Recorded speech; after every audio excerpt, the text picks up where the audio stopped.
Well, hello everyone.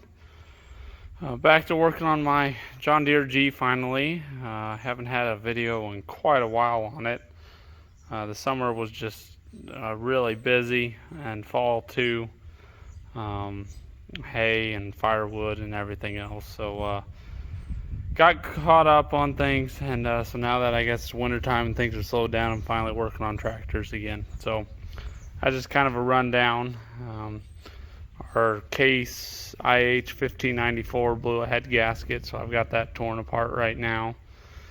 And we've got all of our other tractors, and they all need something this time of year to prep for next year. So been tinkering around with some G parts lately, and you're looking at the next what I would call the big feat is cleaning out the gas tank.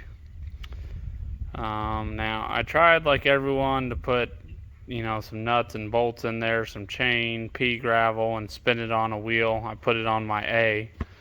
I don't know what the weights on the outside of my A wheels or what, but I couldn't get it strapped down very well. When I strapped it down too much at one point, I caved in the bottom a little bit.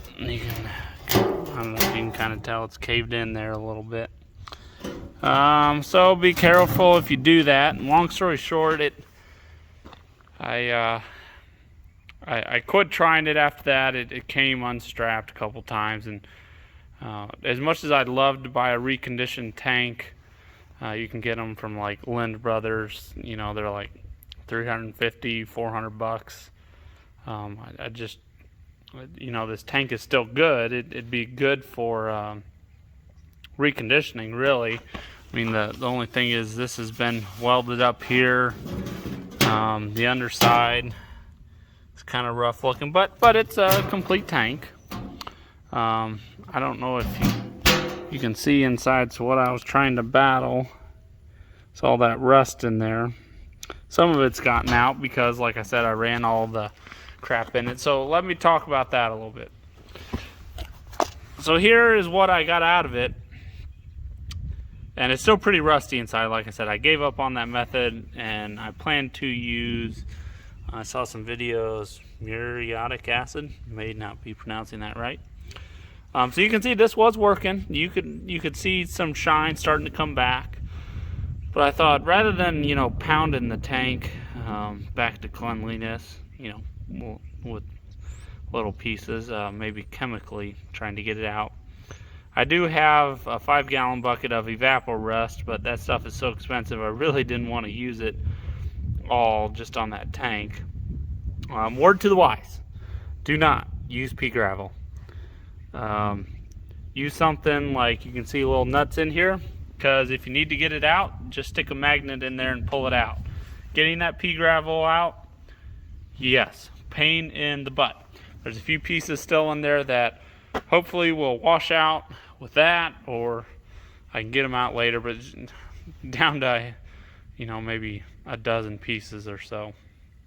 But yeah, so I'm going to try this out and see if I can get some good results here and get this cleaned up. So after this, the other day I was working on the gas tank supports, where they kind of attach to the straps underneath the hood. Well, you'll see that later in the video or in another video, and I'll show you what I did there. But for now, let's just see if I can get this tank cleaned up, because at that rate I think it's all ready to go back together, all the hood and sheet metal and all that. I had the carburetor rebuilt, and the magneto that was on here, I had it rebuilt, even though I pulled it from my B, and that's kind of just what it has on it right now. So alright, let's see what we can do here with this acid. Okay, well, so here's what I did. I mostly filled the tank with water, threw in almost a full gallon of the acid. Whether or not that was the right ratio, if anything, it was probably on the strong side. I drained it. It did okay. What I wish I would have done was flushed the tank first. I think I still had a bunch of dirt and powder in it from when I ran all the nuts and chain and all that through it, to see what difference it really made. Let's see if we can tell here. It's still not great in there, but you can definitely see it's hard. Down by the actual drain hole, that cleared up. And who knows what the rest of this tank is like. I can get a probe. Last time I tried it didn't work with my new phone. So it worked okay. I threw the nuts back in there, only the nuts. That way I could get them out with the magnet, hence you saw the one in there. Shook that around with a little bit of acid in it, and then I dumped the acid with water back into it, let it sit for maybe 20 minutes or so again. And that time when it came out, it definitely came out darker. So here's where it's convenient for me to drain. You can kind of see, so that's what was coming out of it. Yeah, I was hoping to get it clean enough that I'd be comfortable putting in a can of tank liner in it. I don't think I'm going to be comfortable doing that. I think people say, or from what I've heard, if you don't get it fully cleaned out and clear, it's going to cause more headaches than not, because it'll start to peel inside and gum things up. So I guess I won't do that. I think I will wire brush this down on the outside and put like a Rust-Oleum rust stopper or something like that on the outside, because just to protect this. It's kind of dumb, like we said, these tanks are so expensive. It's dumb not to protect it from what I can easily, hopefully, which is the outside.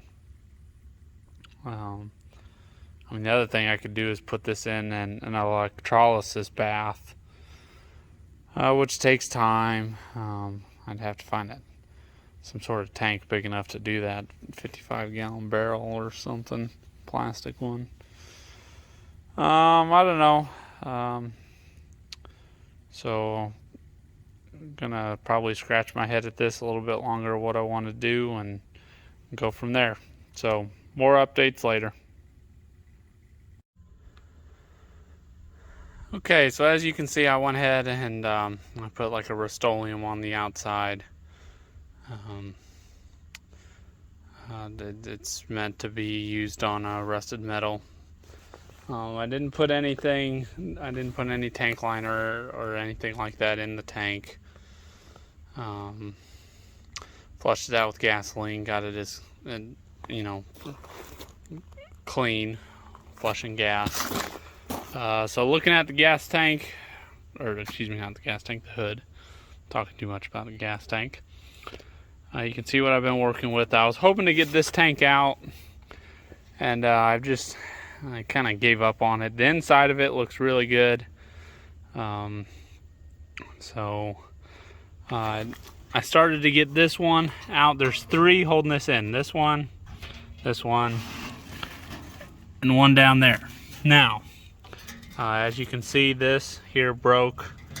I heard that's very common. That one's still intact. Top one is still intact. This one I started to get loose, and of course it stopped right at the end. That one wouldn't be holding it in.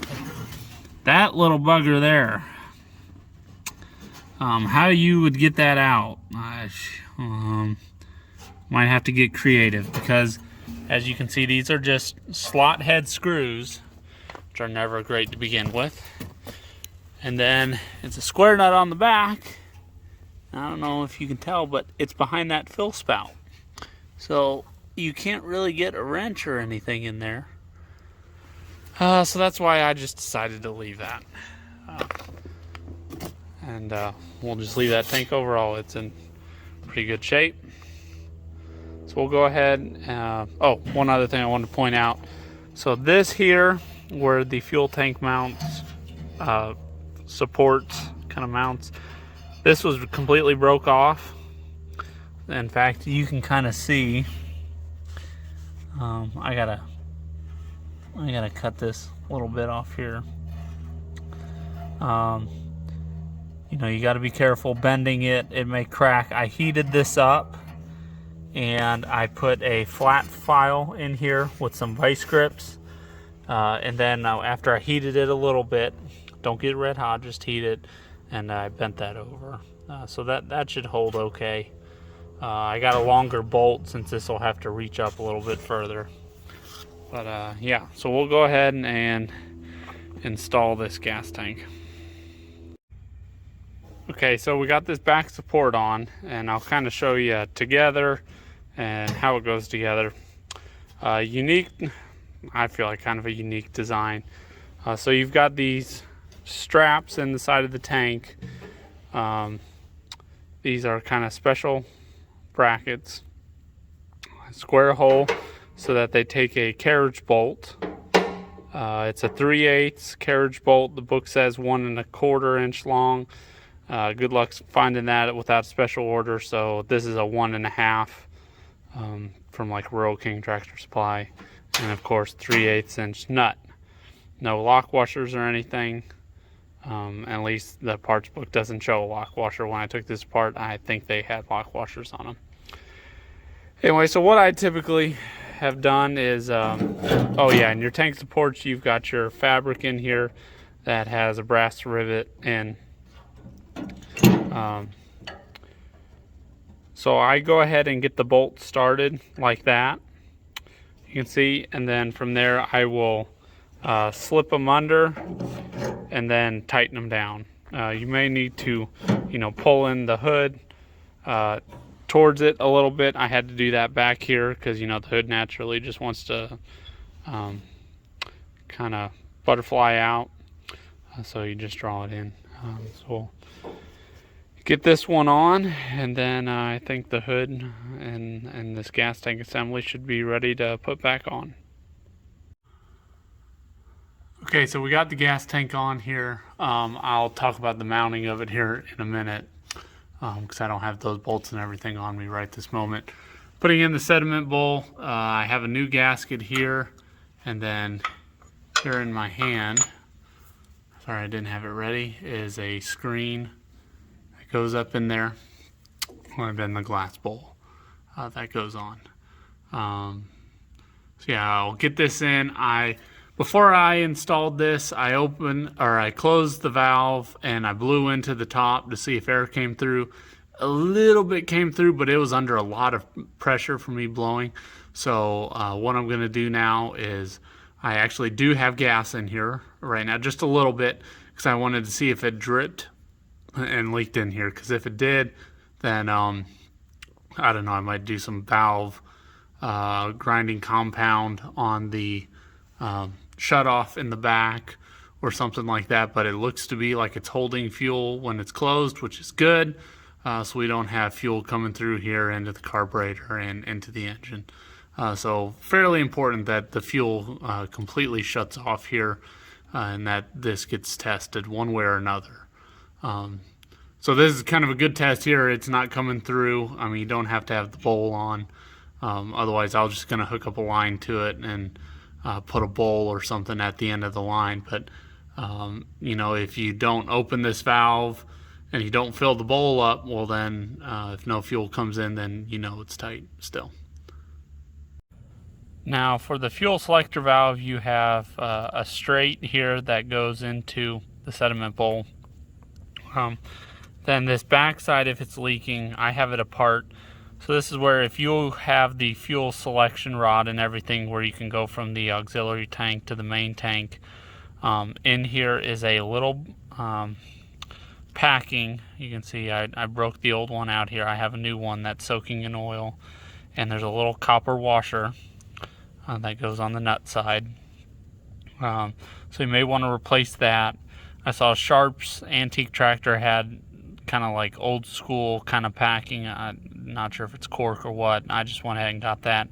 Thought I saw somewhere that there might be a NAPA part number for this. If there is and I find it, I will put it in the comments so you can use that.